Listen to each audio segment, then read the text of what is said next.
깊이 나아갈 수 있는 시간 되게 하여 주시옵소서.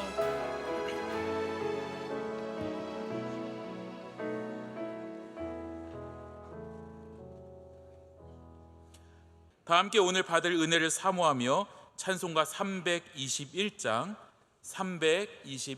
찬송하겠습니다.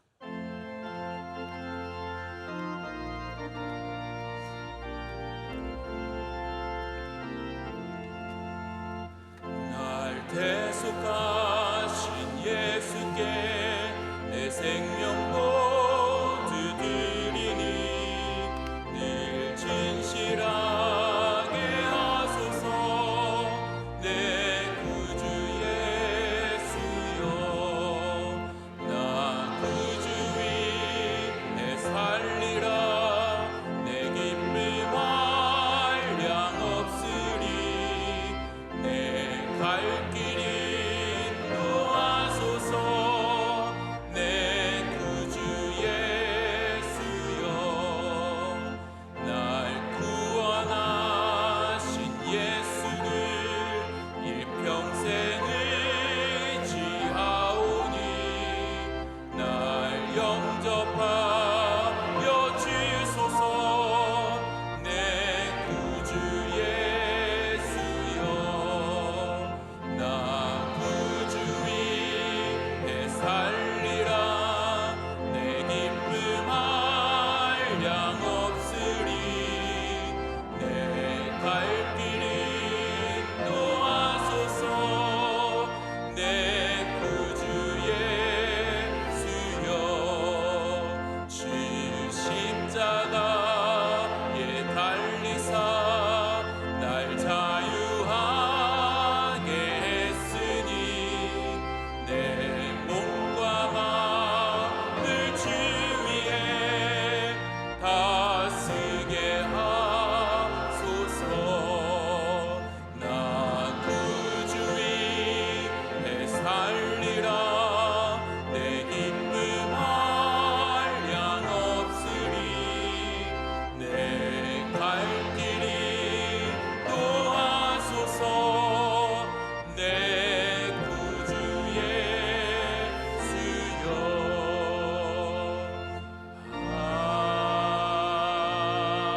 아멘.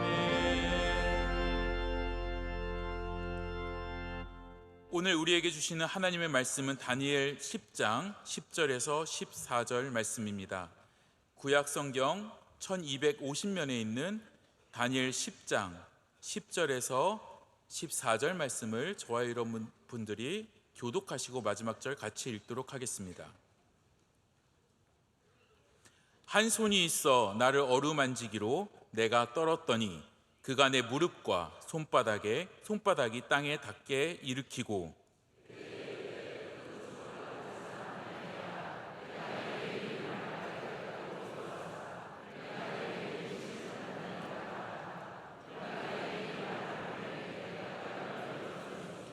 그가 내게 이르되 다니엘아 두려워하지 말라. 내가 깨달으려 하여 내 하나님 앞에 스스로 겸비하게 하기로 결심하던 첫날부터 내 말이 응답받았으므로 내가 내 말로 말미암아 왔느니라.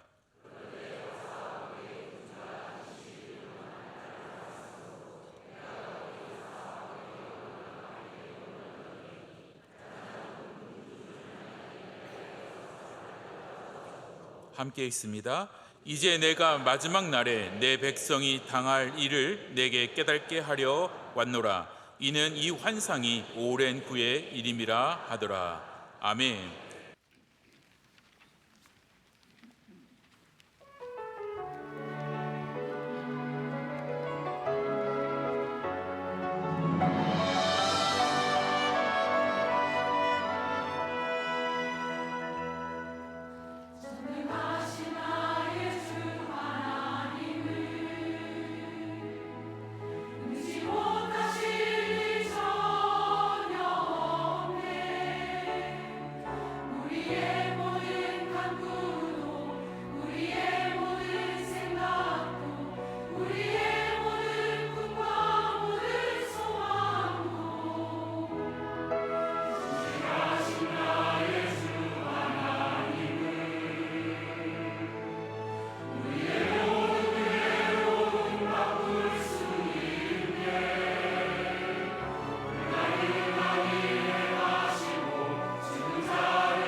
말씀으로 은혜 받는 시간입니다. 담임 목사님께서 사명이 있는 사람에게 주시는 은혜, 제아의 말씀을 전해주실 때에 큰 은혜의 시간이 될 줄로 믿습니다. 우리 사명을 갖는 사람들이 받는 하나님이 주시는 특별한 은혜가 있습니다. 굉장히 어렵고 힘들지만 그 짐을 지고 갈 때 쓰러질 때도 있고 다니엘처럼 괴로워서 일어설 수 있는 힘조차 없을 때가 있지만 하나님께서 그런 사람들에게 하나님의 은혜를 베풀어 주시는 것이 오늘 이제 본문의 말씀의 내용입니다. 여러분, 사명이라는 단어를 많이 들으실 텐데 사명이 성경적인 단어입니까? 아닙니까? 자, 대답을 제가 원하지도 않고요. 그냥 질문형의 레토릭일 뿐입니다. 근데 성경을 보면은 성경적인 단어는 자주 언급될 수밖에 없습니다. 그런데 사명이라는 단어는 우리 성경에서 잘 찾을 수 없는 단어입니다. 그럼에도 불구하고 우리가 사명을 얘기하는 것은 두어 번 나오는 이 단어가 분명한 어떤 목적과 의미를 갖고 있기 때문이죠. 사명이라는 단어가 나올 때는 반드시 그것이 복음과 깊은 관계를 갖고 있습니다. 여러분, 다니엘이 우리가 보기에는 앞으로 일어날 일을 예를 들어서 이스라엘의 마카비 왕조 때 마카비가 들어와서 이제 그때 이 그리스와 싸우고 이런 많은 내용들을 예언하는 것 같지만 결국 다니엘이 우리에게 전해주는 것이 무엇입니까? 예수 그리스도 아닙니까? 다니엘이 종국적으로 우리에게 전해주고 싶은 이야기는 그 구원의 역사 속에서 우리 믿는 사람들이 수많은 환난과 고난을 당하겠지만 우리 구주 예수 그리스도께서 이 땅에 오셔서 이 세상을 다스리시고 이 세상을 하나님의 나라로 회복하시고 우리가 그 일에 함께 참여하게 된다는 것을 이 다니엘이 말하고 있기 때문에 다니엘이 받은 이 사명을 단순히 200년, 300년 뒤에 일어날 일을 예언하는 것으로 그렇게 제한해서는 안 됩니다. 결국 다니엘도 예수 그리스도의 오심을 이 구원의 복음의 사역에 동참하는 사람으로서 이 사명을 감당하고 있고 그래서 굉장히 어렵고 힘든 과정들을 많이 지나가고 있지만 하나님께서 다니엘 이 사명을 가진 사람을 반드시 일으켜 주시고 도와주시고 위로하신다는 말입니다. 그래서 여러분, 복음이 은혜 아닙니까? 여러분, 복음은 절대적으로 은혜입니다. 그래서 복음인 거예요. 왜 이게 굿뉴스이겠습니까? 우리의 능력대로 된다? 여러분, 이제 우리 수험생들도 이제는 시험 다 마치고 이제 합격을 기다리고 있는 친구들이 있을 거고 제가 수요예배 찬양대 보니까 고3 이제 졸업하고 벌써 여기 찬양대 선 친구들이 있어요. 누가 시킨 거예요? 아동 노동을 착취해서는 안 되는데 아직 대학교에 안 들어가지도 않은 친구들이 근데 여러분, 누가 공부 성적 순대로 들어간 걸 은혜라고 말합니까? 그걸 누가 복음이라고 얘기해? 누가 굿뉴스라고 얘기합니까? 야, 굿뉴스가 있어. 이거는 뭔가 내가 능력이 없지만 내가 부족했지만 그렇지만 얻게 되는 좋은 소식이 굿뉴스 아닙니까? 하나님께서 우리를 구원하시는 이 굿뉴스는 유앙겔리오는 이 복음은 우리의 힘과 우리의 능력으로 절대로 구원받을 수 없는 우리가 오직 예수 그리스도의 은혜로 구원받았다는 말씀이잖아요. 그게 복음이고 그래서 복음 안에 바로 이 솔라 그라티아 이 은혜가 들어있는 겁니다. 그래서 복음으로 또 반대로 말하면 복음으로 살아가는 우리에게 반드시 필요한 것이 무엇이겠습니까? 은혜라는 거예요. 복음이 은혜인 것처럼 복음으로 살아갈 때도 은혜가 절대적으로 필요합니다. 은혜는 이렇게 듣기 좋은 단어가 아닙니다. 은혜라는 이름 많이 쓰시죠? 왜 그렇습니까? 참 듣기 좋은 단어이고 말할 때 너무 따뜻하고 좋잖아요. 저희 조카도 은혜예요. 은혜야, 은혜야, 은혜야 부르면 여기 벌떡벌떡 일어날 사람들이 얼마나 많이 있겠습니까? 최소한 이 자리에도 한 10명 앉아 있을 것 같은데 은혜가 그렇게 부드러운 이름이지만 은혜의 능력은 위대한 능력입니다. 아무것도 아닌 것 같은 이 단어 속에 강력한 하나님의 역사하심이, 도와주심이, 능력이 들어있는 것을 또한 오늘 우리는 말씀을 통해서 보게 됩니다. 그래서 사명을 받은 자에게는 하나님께서 보내주시는 것이 있습니다. 사명을 받은 자에게 보내주시는 것이 있습니다. 아멘.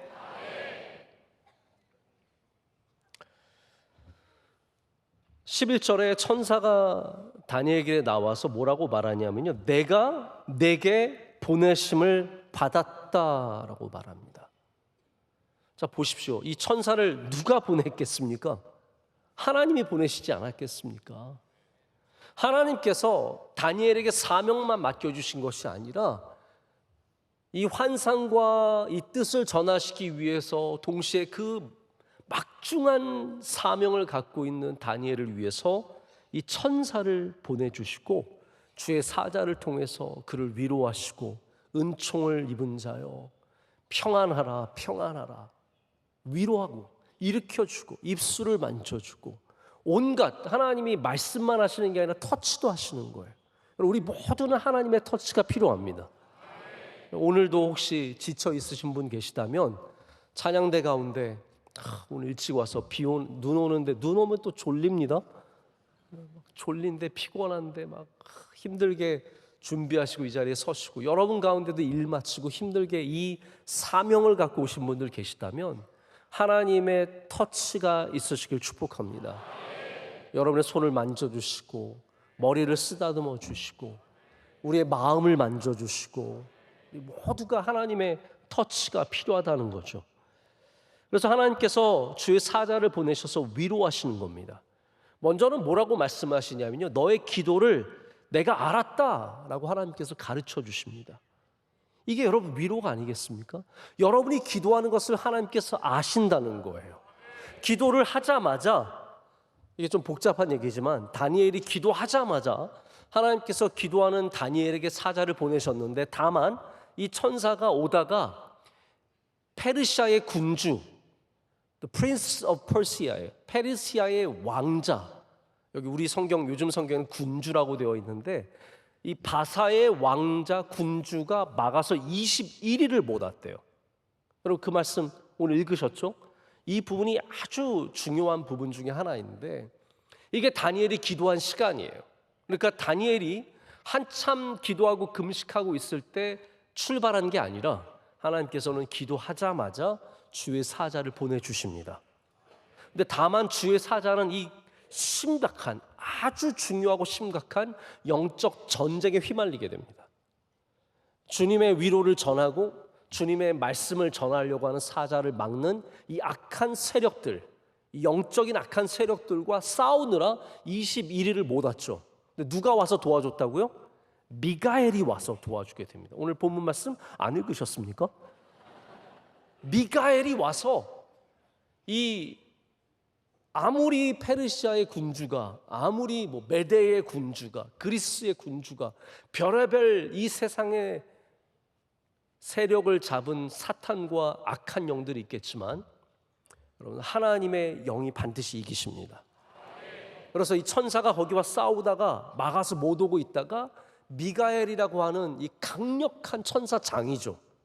여기는 천사들의 군대의 장관입니다. 모든 천사 중에 가장 잘 싸우는 사람이에요. 사람이 아니라 천사예요. 그래서 와서 이 천사를 도와주면서 이 천사가, 이 사자가 다니엘에게로 오게 되는 겁니다. 여러분 이게 하나님께서 우리에게 보내주셨다는 것이 위로이고 하나님이 우리의 기도를 알고 계시다는 게 위로입니다. 여러분의 기도를 하나님께서 알고 계십니다. 기도하시는 분들은 아멘 하실 수 있고 기도하지 않는 분들은 아멘 하실 게 없는 거예요. 우리의 기도를 하나님께서 아십니다. 여러분이 10년 동안 부르짖는 그 기도를 아시고 눈물로 기도하는 그것을 하나님께서 알고 계시는 겁니다. 여러분 내가 수고했다는 것을, 내가 울었다는 것을, 내가 남모르게 힘들다는 것을 하나님이 다 알고 계시다는 것이 위로 아닙니까? 여러분의 그 모든 수고를 하나님께서 아십니다.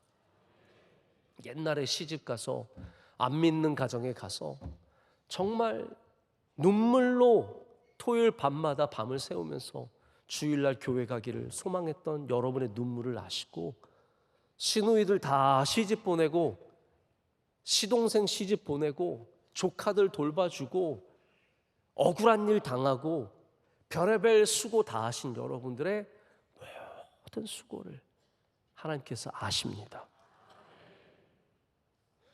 여러분, 주님을 섬기다가 서럽고 힘든 순간이 올 수 있습니다. 그때마다 여러분, 하나님이 보내주시는 주의 사자를 만나시고 주님의 은혜를 꼭 받으시길 축복합니다. 방금 말씀드렸지만 이 천사는 어려움을 뚫고 옵니다. 여러분, 어려움이 있지만 반드시 그 어려움을 넘어서 하나님은 우리에게 위로를 보내주십니다. 막혀서 못 오는 것이 없습니다. 제가 좀 이따 또 더 설명을 드릴 거예요. 영적인 전쟁을 치르고 와서 다니엘에게 환상을 전할 뿐만 아니라 그에게 힘을 줍니다. 여러분, 못 올 것 같은 사람이 오면 기쁠 때가 있습니다.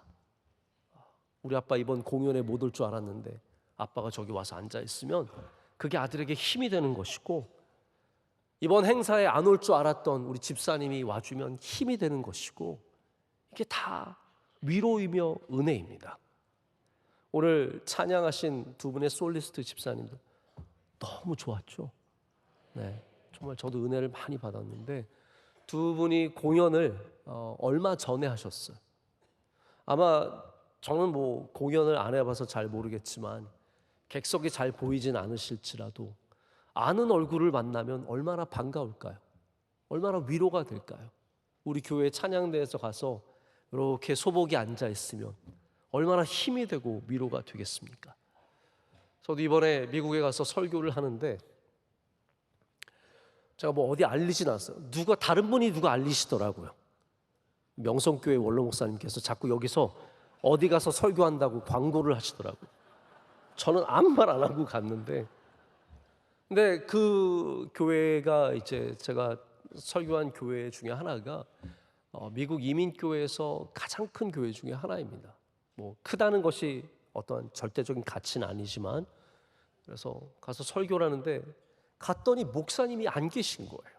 저는 그 목사님만 보고 간 거거든요. 아무도 모르는 곳에. 그래서 제가 갈 때 목사님 만나면 그래도 내가 하겠지 싶어서 갔는데 딱 가서 도착했더니 목사님은 지금 샌프란시스코 계시다는 거예요. 그래서 이게 뭐냐, 나 취소한, 나 안 한다. 나 이거 어떻게 무서워서 아무도 모르는데, 목사님들도 뭐 10명 계신데 한 명도 모르고 집사님들도 모르고, 근데 들어가는데 우리 교회 오셔서 간증하신 김희신 박사님이 거기 장로님이세요. 김희신 박사님이 아이고 여기 목사님이 웬일로 오셔가지고 너무 반가운 거예요. 이제 난 살았다. 그리고 앉아서 예배 드리는데 우리 교회 또 집사님 한 분이 여기 앉아 계신 거예요. 알고 봤더니 출장을 왔는데 출장 오면 항상 그 교회 나오신대요. 저를 찾아온 게 아니에요. 어쨌든 출장 와서 앉아, 그 집사님 보면서 얼마나 위로가 되는지. 여러분, 하나님께서 우리에게 반드시 위로의 손길을 내밀어 주십니다. 나 혼자라고 생각하는 곳에서. 지금 다니엘이 약간 그런 마음이에요. 이 영적인 전쟁을 하게 되면 굉장히 외롭습니다.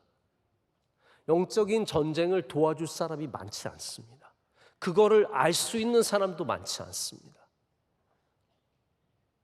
이 다니엘이 얼마나 외로울 때 하나님께서 그에게 주의 사자를 보내주셔서 말씀하시는 거죠. 18절부터 이렇게 말합니다. 또 사람의 모양 같은 것 하나가 나를 만지며 나를 강건하게 하여 이르되, 큰 은총을 받은 사람이여 두려워하지 말라. 평안하라. 강건하라. 강건하라. 그가 이같이 내게 말하매 내가 곧 힘이 나서 이르되 내 주께서 나를 강건하게 하셨사오니 말씀하옵소서. 여러분, 정말 아름다운 구절 아닙니까? 주님께서 우리를 강건하게 하십니다. 주님의 은혜로, 주님의 위로하심으로, 주님의 손길로 강건하게 하십니다. 여러분 지쳐 있고 힘이 빠지고 실망하고 좌절하고 외롭고 괴로운 분들이 있으면 꼭 주님의 손길을 만지십시오. 주님의 손길을 내밀어 주십니다. 그러면 우리는 강건하여져서 사명을 다시 감당할 수 있고 우리의 삶을 넉넉히 살아가게 되는 힘을 얻게 될 줄로 믿습니다. 여러분, 사명은 사실 절대로 가볍지 않습니다. 우리의 소명은 다 다릅니다.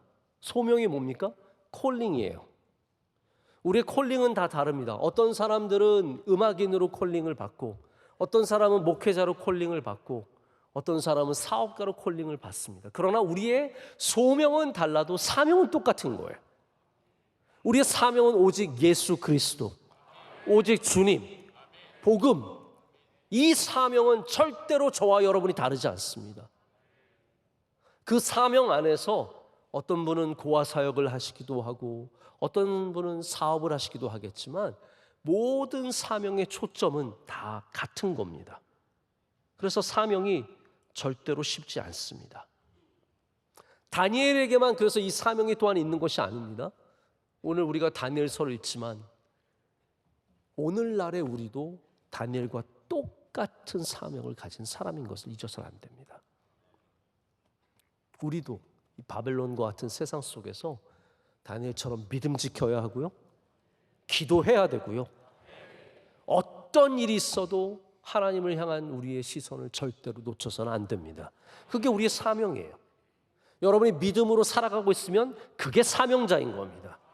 직장에 가서도 믿음으로 살아가고 있으면 그게 사명자의 삶이고, 학교에서 공부하면서도 믿음으로 살아가고 있으면 그게 사명자의 삶입니다. 근데 그게 어렵잖아요. 사업하면서 믿음으로 하기가 얼마나 어렵겠습니까? 아니, 목회하면서도 믿음으로 하기가 얼마나 어려운데 세상의 영역에서 활동하시는 여러분들은 얼마나 더 어려운 일이 많겠습니까? 그럼 사명은 가벼운 산책이 아닙니다. 산보를 가는 것과 등산을 가는 것은 굉장히 다른 겁니다.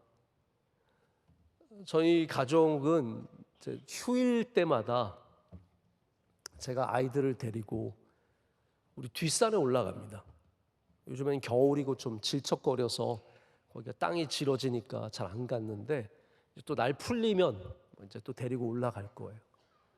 그러면 여기 강동 아트센터 뒤에 산 있는 거 아세요? 네, 거기 산이 참 좋습니다. 우리 동네는요, 딱따구리도 있어요. 딱따구리 소리 들으시죠? 지나가다 보면 따르르르 그래요. 어디 딱따구리 어디야? 아무리 찾아봐도 보이지가 않아요. 그러나 딱따구리가 있고요, 별의별 새들이, 아주 다양한 새들과 동물들이, 우리 동네가 그래서 약간 시골스럽긴 하지만 정말 좋은 동네인 거예요.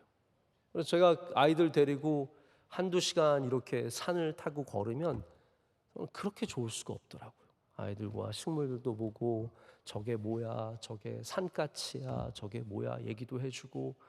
근데 여러분, 뒷산에 올라갈 때는 그냥 운동화만 신으면 올라갈 수 있어요. 솔직히 제가 볼 때 여기 구두 신고도 다닐 수 있을 것 같아요. 어려운 산이 아니에요. 저는 그 산에서 중장비를 하고 계신 분들 만나면 이건 좀 아닌 것 같다라는 생각이 들 때가 있어요. 막 브랜드도 그런 거 있잖아요. 에베레스트 가는 브랜드들이 있어요. 그런 거 막 다 하시고 막 폴대 두 양쪽에다, 누가 보면 무슨 뭐 엄청나게 험난한 데 올라가는 것처럼 그냥 가도 쉬운 데가 우리 뒷산이거든요. 저희 아이들과 이 뒷산을 올라갈 때는 이렇게 가볍게 가지만 우리가 만약에 겨울에 지리산을 가면 완전히 다른 이야기가 됩니다. 제가 겨울에 지리산 가본 적 있거든요. 그때 영하 24도였어요. 영하 24도여서 저랑 함께 간 저희 한 해 후배는 귀에 동상이 걸렸어요. 그래서 걔 때문에 저희가 중간에 끊고 내려왔어요. 저는 사실은 얘는 어떻게 되든 뭐 되겠고 하고 우리 가고 싶은 마음이 컸는데 다른 친구들이 너무 자비심이 많아가지고, 왜냐면 밤에 산장에 가서 자는데 귀가 이만해지는 거예요. 그래서 이거는 아니다 싶어가지고 저희가 즉시 내려와가지고 겨우겨우 병원에 가서, 그 친구 아직도 귀가 붙어 있습니다. 완전 하나님 은혜인 거예요. 겨울에 등산을 하거나 높은 산을 올라가는 것은 산보와 완전히 다른 이야기가 됩니다. 여러분, 하나님께서 우리에게 사명이 주어질 때 어떤 사람에게는 뒷산에 올라가라고 하실 수 있습니다. 너는 뒷산 정도만 올라가도 돼. 그러나 어떤 여러분 가운데 누군가에게는 에베레스트 같은 산을 올라가라고 말씀하실 수도 있습니다. 우리 교회 안에서도 예배를 섬길 때 누군가는 그러한 어려움과 수고 속에서 섬기고 어떤 분들은 숟가락만 얹는 느낌으로 섬길 수도 있겠죠. 여러분, 그 큰 사명을 감당하려면 얼마나 큰 고난과 어려움이 있겠습니까? 하지만 여러분 꼭 기억하시길 바랍니다. 여러분이 어떠한 사명을 감당할 때도 하나님께서 은혜를 베풀어 주십니다. 창세기 6장 8절을 보면 노아에게 뭐라고 말씀이 되냐면 그러나 노아는 여호와께 은혜를 입었더라. 여러분, 왜 노아가 은혜를 입었을까요? 훌륭한 사람이라서요? 아니, 노아가 사명을 가진 사람이었기 때문에 하나님께서 노아에게 은혜를 주시는 겁니다. 심지어는 예수님이 성장할 때 누가복음 보면 2장 40절에 아기가 자라며 강하여지고 지혜가 충족하며 하나님의 은혜가 그 위에 있더라. 왜 그렇습니까? 예수님도 사명 받으신 분이시기 때문이에요. 사명을 받으면 우리는 주님의 은혜를 받게 됩니다. 그래서 하나님께서 천사 통해서 무거운 사명을 진 다니엘을 일으켜 주시고 위로하시고, 하나님의 위로 없이 절대로 이 일을 감당할 수 없습니다. 저도 하다 보면 때로는 너무 일이 막중하고 힘들고 어쩔 때는 성도님의 문자가 위로가 되기도 합니다. 성도님의 문자는 저를 들었다 놨다 합니다. 어쩔 때는 되게 힘들게 하고요. 어쩔 때는 또 되게 은혜를 많이 받게 하고 또 위로를 많이 주기도 합니다. 제 옆에 두신 가족이 위로가 되기도 하고 제 옆에 있는 동역자들이 위로가 되기도 하고 하나님은 끊임없이 그렇게 우리를 위로해 주십니다. 그래서 위로가 은혜입니다. 우리 이런 거 잘 안 시키는 거 아시죠? 감동이 와서 옆에 분들한테 위로가 있으시길 축복합니다. 손을 인사하시겠습니다.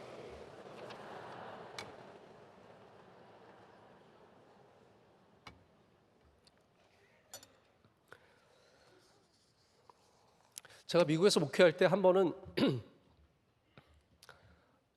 막 너무 힘든 거예요. 왜냐하면 제가 갔던 교회는 어려운 교회였습니다. 그래서 처음에 갔더니 부부 남편 아내 둘이서 저를 맞아주더라고요. 끝이었어요. 저보고 젊은 가정을 맡아달라 그래서 갔더니 2명이 남아있는 거예요. 다 교회를 떠났대요. 그래서 그 두 분과 함께 열심히 교회를 세워갔어요. 그러다 보니까 또 목사님께서 청년부도 맡으라 그래서 청년부 맡고, 중등부 맡으라서 중등부 맡고, 영어 예배 맡으라서 영어 예배 맡고, 내가 그래서 깨달았어. 난 늪에 빠졌구나. 내가 빠져나갈 수 없는 늪에. 그러니까 교회가 참 좋았던 교회인데 여러 가지로 어려움을 당하고 환난 중에 있으니까 점점 작아지고 교육자들 다 떠나고 그런 상황 속에서 저 혼자 정말 고군분투를 했습니다. 그때 제가 처음에 청년부 할 때는 뭐 반주자도 없고 해서 제가 기타 치면서 찬양 인도하고 또 찬송가 부를 땐 제가 피아노 치고 또 설교하고 이거를 길게 했어요. 그러다가 이제 우리 여기 계신 이제 집사님들 그때 부부가 막 유학 와가지고 함께 도와주고 그래서 많이 위로가 됐죠.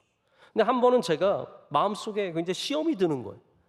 예배를 소중하게 여기는 사람이 한 명도 안 느껴지는 거예요. 너무너무 힘들었는데 나 혼자 이걸 다 감당하느라 힘든데 누구도 예배를 위해서 헌신하거나 수고하는 사람이 보이지 않는 거죠.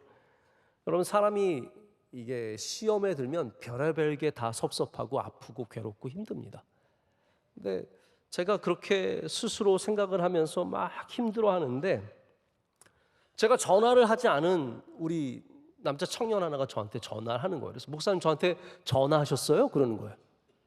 난 너한테 전화한 적 없는데? 근데 그 친구가 저랑 전화하면서 제가 제일 힘들어하던 부분들의 위로를 많이 줬어요. 갑자기. 제가 전화를 하지도 않았는데요. 제가 그때 순간 하나님 앞에 나중에 엎드렸죠. 아, 하나님, 저를 알고 계셨군요.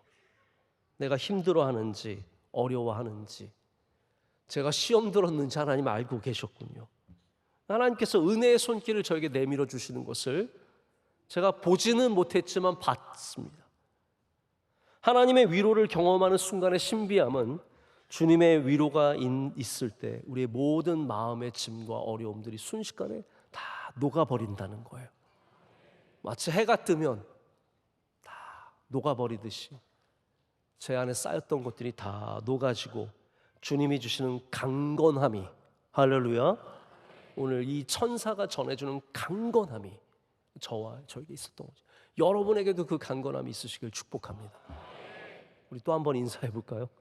강건하세요. 서로 인사하시겠습니다.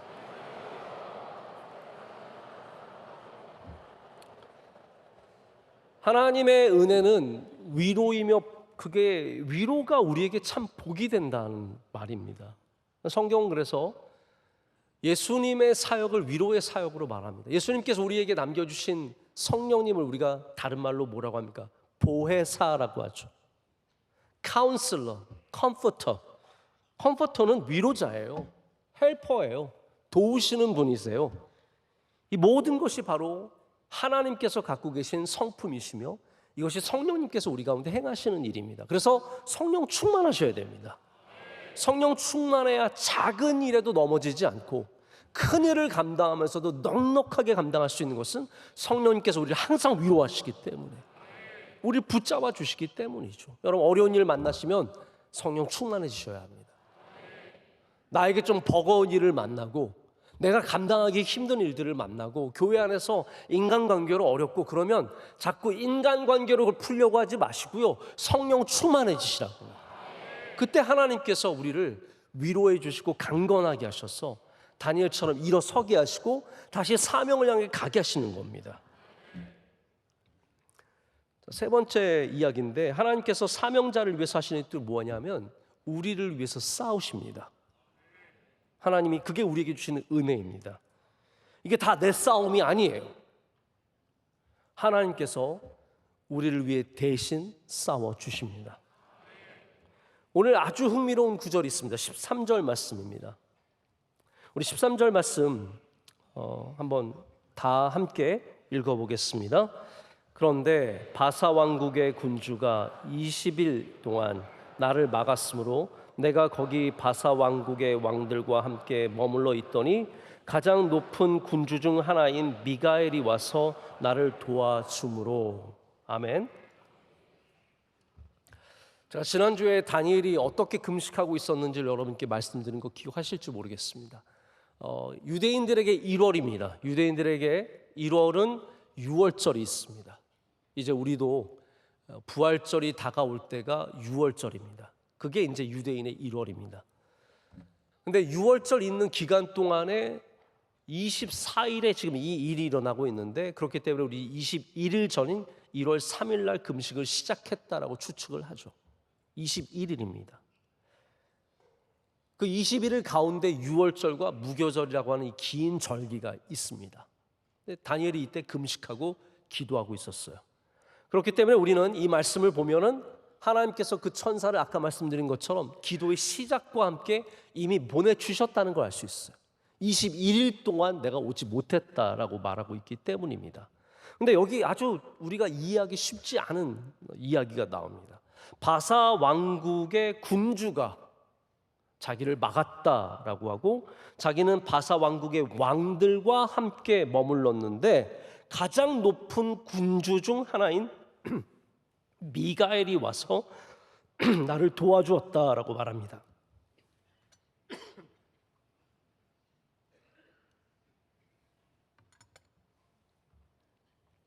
여기 군주를, 미가엘을 군주라고 말하잖아요. 미가엘이 원래 뭡니까? 천사잖아요. 그러면 군주가 뭐예요? 천사인 거예요, 한마디로 말해서. 여기는 프린스라고 하는 왕자라는 단어를 쓰고 있지만, 이게 지금 그러면 우리의 세계일까요? 영적 세계일까요? 영적 세계인 거예요. 이해가 되시죠? 그러니까 바사 왕국의 군주라 함은 The Prince of Persia가 누구냐 하면 이 땅의 바사 왕국의 왕자를 말하는 것이 아니라 저 하늘 권세가 다스리는 바사 왕국. 그러니까 모든 나라도 하늘의 권세가 영적 세계가 있다라는 거예요. 그 영적 세계를 주관하고 있는 악한 세력, 악한 천사, 뭡니까? 사탄인 거죠.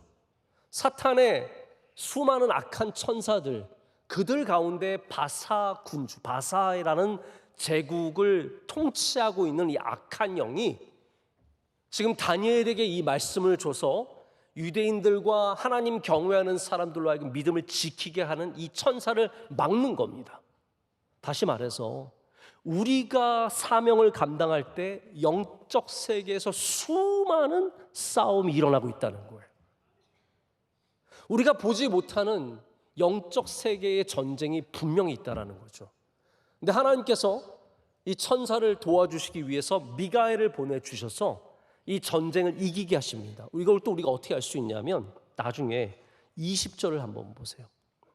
20절을 보면 우리 다 함께 읽겠습니다. 그가 이르되 내가 어찌하여 내게 왔는지 내가 아느냐. 이제 내가 돌아가서 바사 군주와 싸우려니와 내가 나간 후에는 헬라의 군주가 이를 것이라. 아멘. 이 전쟁이 끝나지 않았어요. 지금 미가엘이 도와줘서 이 천사, 이 하늘의 하나님의 종은 다니엘에게 와서 자기의 준 사명이죠. 이 환상과 이 모든 것을 깨닫게 한 다음에 다시 천사는 바사로 가야 돼요. 거기서 다시 바사 군주, 바사를 통치하고 있는 악한 세력과 다시 전쟁을 계속해야 된다는 얘기예요. 그리고 그 후에는 헬라 군주가 또한 이를 것이다. 이 끊임없는 악한 세력들이 이 나라를, 이 세상을 다스리고 통치하고 있다는 것을 말해줍니다. 여러분, 우리가 모르는 사이에도 우리가 하나님의 사명을 감당하지 못하도록 막고 있는 수많은 영적인 전쟁이 일어나고 있습니다. 한마디로 이렇게 생각하시면 돼요. 여러분이 교회 나가려고 할 때 영적 전쟁이 일어납니다. 여러분이 기도하려고 작정했을 때 영적 전쟁이 일어납니다. 올해 내가 하나님께 헌신하고 예배 지키고 주신 직분 잘 감당하려고 하는 영적인 마음을 품을 때 영적인 전쟁이 일어납니다. 여러분 영적인 전쟁 경험 안 해봤어요? 정말 별의별 일이 생깁니다. 헌신하려고 하면 갑자기 뭔가 누구와 싸움이 생기고, 마음을 주려고 하는데 마음을 빼앗는 것들이 생기고, 별의별 일이 다 생깁니다. 그래서 지난번에도 저희 한강에 갔던 얘기를 잠깐 드린 적이 있는데, 저희는 어려서 그 일을 당했기 때문에 그 정체가 뭔지 잘 몰랐지만 원로 목사님 항상 저에게 그러셨어요. 영적 전쟁이었다. 내가 하나님의 일을 하려고 교회를 열심히 섬기고 하는 가운데 끊임없이 사탄이 너희의 목숨을 빼앗아가고 너희를 빼앗아가기 위해 계속 이 바사의 군주가 끊임없이, 지금 다 여러분 무서워서 그런 표정을 짓고 계시는 건가요? 무서워하셔야 돼요. 그러나 우리가 두려워하지 말아야 할 이유는 하나님께서 우리를 대신하여 싸우시기 때문입니다. 미가엘을 보내주시고, 그래서 더 큰 군주인 이 악한 세력과 싸우는 바로 하나님의 천사 부대가 이 전쟁을 넉넉히 감당해서 이 사명자가 사명을 감당할 수 있도록 은혜를 주시는 겁니다. 여러분, 바라기는 여러분 모두가 영적 전쟁에서 승리하시길 축복합니다. 나의 힘만으로 되지 않습니다. 하나님의 도우심이 있어야 합니다. 하나님께서 주의 천사를 보내주셔서 그 은혜를 통하여 우리로 넉넉히 싸우고 승리하게 하실 줄로 믿습니다. 말씀을 정리하고 맺고자 합니다. 우리 모든 주님의 백성들은 사명자로 살아야 합니다. 여러분이 교회에서 직분을 맡고 있고 안 믿고 그게 중요한 게 아닙니다. 여러분이 혹은 내가 뭐 큰 비전을 갖고 있어서 뭐 통일이 되면 북한의 교회를 세우겠다, 뭐 캄보디아의 교회를 내가 100개 세우겠다, 에티오피아의 교회를 이런 비전이 아니어도 됩니다. 여러분이 복음을 사랑하고 복음으로 살아가기를 원하고 복음을 붙잡고 사는 것이 사명입니다. 그게 사명자예요. 정말 여러분이 기도하다 보면 하나님 주신 비전이 있을 수도 있습니다. 요즘에도 저는 가끔씩 우리 교인들 가운데 목사님, 하나님 주신 감동이 있어서 저는 에티오피아에 뭐 의대생 한 명을 도와주기 위해서 장학금을 내기를 원합니다. 뭐 에티오피아 병원에 뭐를 원합니다. 뭐 이번에 또 어디 우리 중남미 선교센터 지금 도미니카 리퍼블릭에 있는데 거기에 뭐 오토바이를 좀 사역자들이 쓸 수 있게 사주시길 원합니다. 이렇게 내주는 분들 보면은 참 이런 사명을 받으시는 게 참 귀하고 감사하다는 생각도 듭니다. 하지만 모두가 다 그럴 수 없죠. 그러나 다시 말씀드리지만 여러분의 사명이 복음이라는 사실을 잊어서는 안 됩니다. 그 복음을 살아가고 이 땅에 전하고 열매 맺게 하는 그 모든 사명을 우리가 감당할 때 하나님께서 우리를 도와주시고 은혜 주십니다. 다만 이 사명이 우리에서 멈춰서는 안 된다라는 거예요. 다니엘에게 주신 말씀은 이런 일이 있었다가 아닙니다. 있었다로 끝나는 것이 아니라 past tense로 끝나는 게 아니라 과거형이 아니라 우리에게 이 사명을 이어가라고 말씀하시는 거예요. 이 시대에도, 믿지 않는 이 시대에 모든 기준들과 모든 성경적인 가치들이 파괴되는 이 시대, 그것을 당연한 것처럼 여기고 그게 진보적인 사고라고 생각하고 그것이 인간적이라고 휴머니스틱하다고 생각하는 이 시대에 하나님께서 우리를 통하여 믿음의 사명을 이어가기를 원하십니다. 그게 다니엘이 우리에게 쓰여진 목적 아니겠습니까?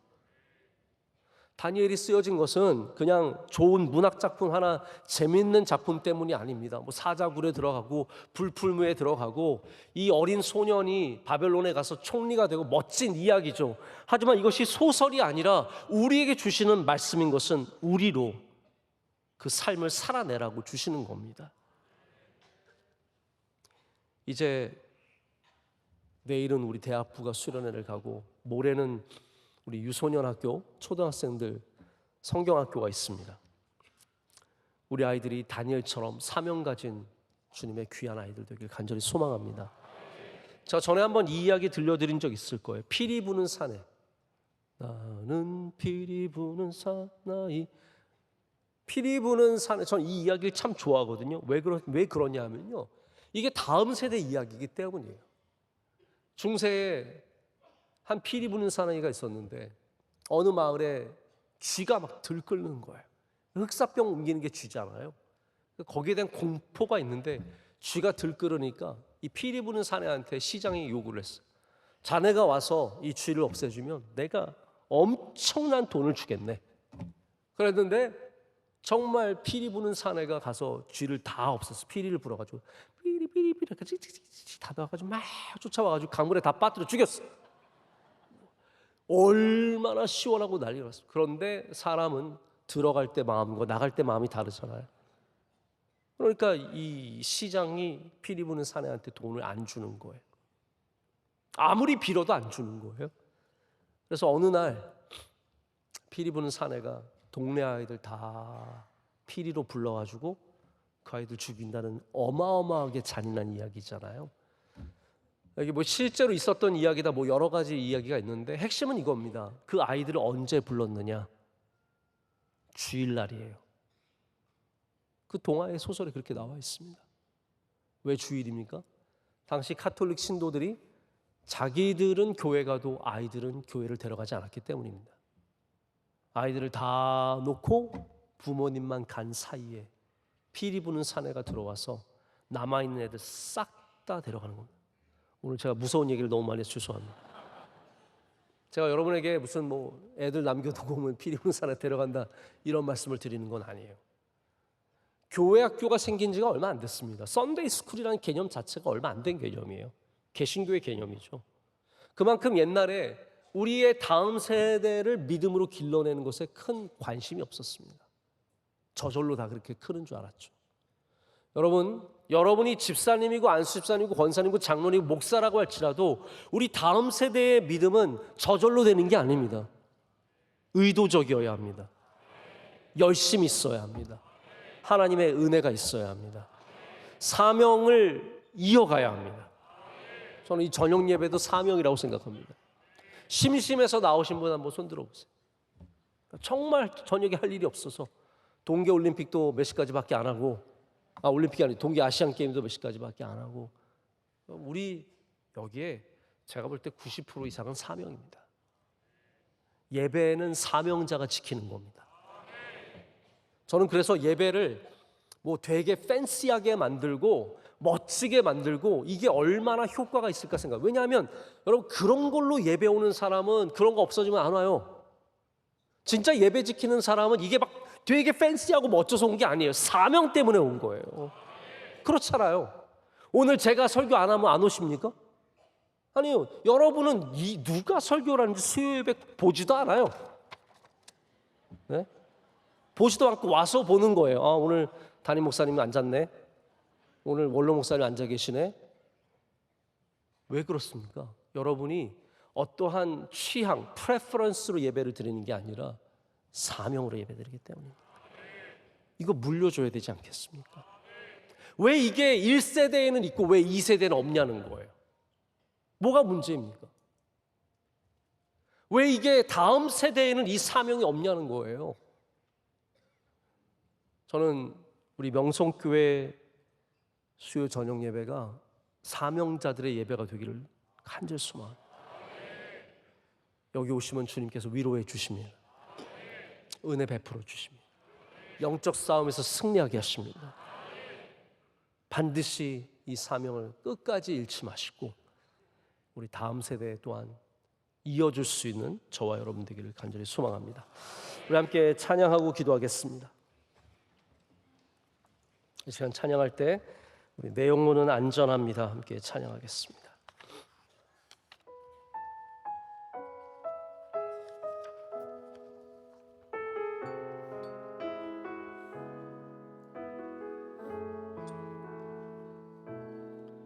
내 아버지 그 품 안에서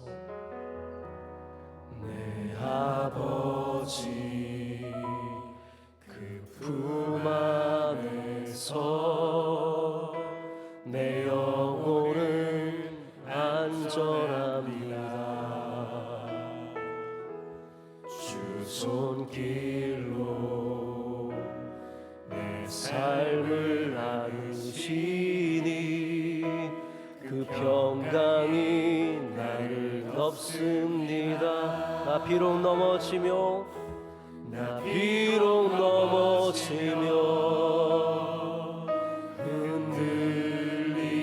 흔들리지만 주 내 안에 거하며 나를 붙드시니 내 생각을 주께로 돌리고 주시는 평강의 옷을 입습니다. 주 약속 안에서 내 영혼 평안해. 그 뜻보다 크신 주님의 계획 나 신뢰해. 두려움 다 내려놓고 주님만 의지해. 주 안에서 내 영혼 안전합니다.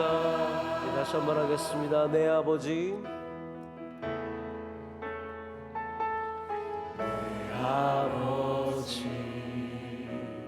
그 품 안에서 내 영혼은 안전합니다. 주 손길로 내 삶을 안으시니 그 평강이 나를 덮습니다. 나 비록 넘어지며 흔들리지만 주 내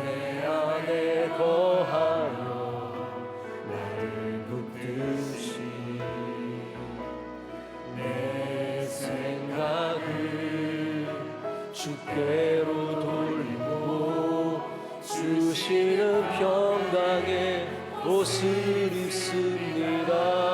주 약속 안에서 영원 평안에 내 뜻보다 크신 주님의 계획 신뢰해 두려움 다 내려놓고 주님만 의지해 주 안에서 내 영혼 주 약속 안에서 약속 안에서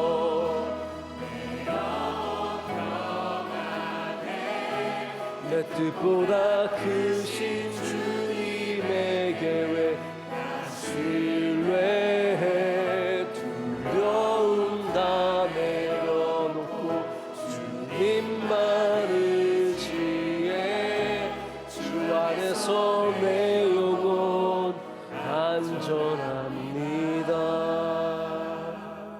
이제는 우리 주 예수 그리스도의 크신 은혜와 하나님 아버지의 영원하신 사랑과 성령님의 임재하심과 역사하심이 주님께서 주신 은혜를 풍성히 받고 다시 사명자로 세상을 향해 나아가는 주의 모든 사랑하신 성도들 가운데 이제로부터 영원토록 함께 하시기를 간절히 축원하옵나이다.